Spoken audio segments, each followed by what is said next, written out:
So here in the 18th part, it says a rectangular sheet of 1045 centimeter by 24 centimeter is to be made into a box without top by cutting a square from each corner and folding up the flaps. Flaps को fold करना है और हमें एक 3D figure बनानी है. What should be the side of the square to be cut off so that the volume of the box is maximum? अब हमें सेम तरीके से इसको फॉलो करना है, but only difference is that कि यहाँ पे ये रेक्टेंगुलर शीट है. रेक्टेंगल में लेंथ और ब्रेड्थ हमारा डिफर करता है. सो 45 इज देयर, 24 इज देयर. अब इसमें से हम क्या करेंगे, हर जगह से एक स्क्वायर माइनस करेंगे, हटाएंगे, और उसकी लेंथ लेट से क्या है x ईच, उसको क्या मान लेते हैं, x ही मान लेते हैं एक तरीके से. अब यहाँ पे लेंथ किस में चेंज हो जाएगी, आपकी जो बीच में से बॉक्स निकलने वाला है उसकी लेंथ किस में चेंज हो गई है, 45 माइनस 2x. और ब्रेड्थ कैसे चेंज हो गई है उसकी, it would B 24 minus 2x, क्योंकि ऊपर से भी x हटेगा, नीचे से भी x रिमूव हो रहा है. ठीक है, तो लेंथ हो गई हमारी 45 माइनस 2x, ब्रेड्थ हो गया हमारा 24 माइनस 2x, हाइट हो गया हमारा x. Now I need to find the volume of cuboid जो कि मैक्सिमम होनी चाहिए. तो लेंथ इस केस में आप क्या लोगे, 45 minus 2x, breadth would be 24 minus 2x, height would be x in this case. कैसे हुआ देखो ध्यान से. आपके पास जो बॉक्स बनेगा, एक क्यूबॉइडल सा बॉक्स बनेगा हमारे पास, और उसमें क्या होगा, लेंथ क्या होगी 45 माइनस 2x, हाइट क्या होगी हमारी x, और ब्रेड्थ क्या हो गई हमारी 24 minus 2x.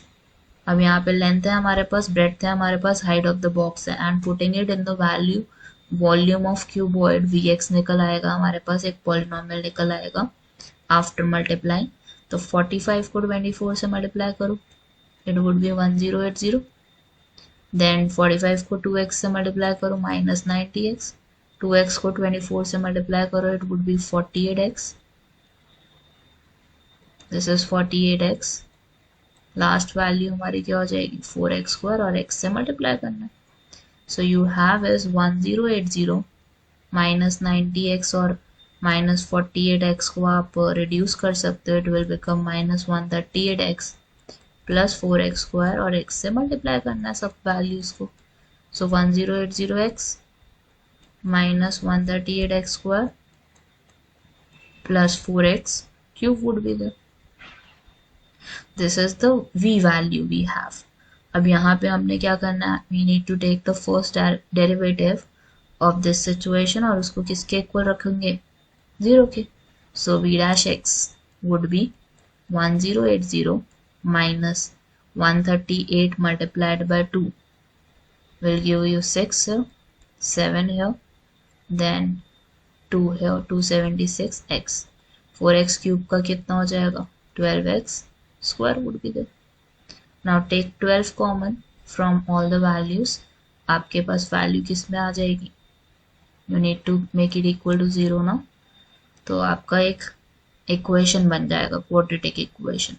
So taking 12 common from the above equation, this one 12x square, 12 common लोगे, x square बचा. सेंट्रल वैल्यू में से 12 आता है 23 पे. Then we have is last value आज प्लस 1080 भी 12 के टेबल में आता है at 90 is equal to 0. Now we basically have x square minus 23x plus 90 is equal to 0.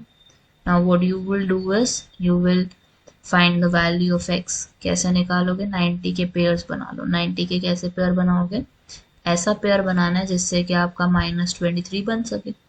So you would have is 5 and 18. So minus 5x minus 18x plus 90 is equal to 0.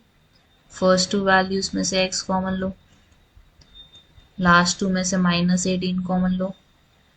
So you would have is x minus 5 is equal to 0.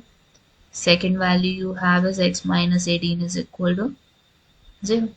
So you get x is equal to 5, and the other value you get is x is equal to 18. Now we need to check which one would be the value, actual value जो हमें square की काटनी है दोनों जगह से. So actually में अगर आप नोटिस करो तो यहाँ पे 5 भी है हमारे पास, 18 भी है, लेकिन अगर मैं x को 18 लूंगी तो यहाँ पे मेरी ब्रेथ तो पॉसिबल हो ही नहीं पाएगी, because breadth in this case will be negative. 2 into 18 करोगे तो 36 हो गया, 24 माइनस 36 इज -12। सो सीधी सी बात है कि x हमारा 18 नहीं हो सकता, x हमारा 5 हो सकता है। अब चेक कर लेते हैं कैसे हो सकता है। We need to find the double derivative.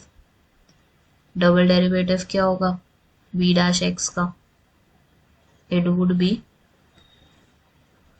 12 outside, X square का क्या होगा 2x, एंड 23x का क्या होगा -23। So if I put x as 5 in this case तो मेरे पास वैल्यू क्या आएगी? Negative. It would be a negative value, so that means it is less than 0। तो यही हमारा मैक्सिमा है, x ही हमारा x इज इक्वल टू 5 ही हमारा मैक्सिमा है। इसका मतलब क्या है कि ये जो स्क्वायर हटने हैं हमारे वो कितने सेंटीमीटर ईच होने चाहिए? 5 सेंटीमीटर ईच।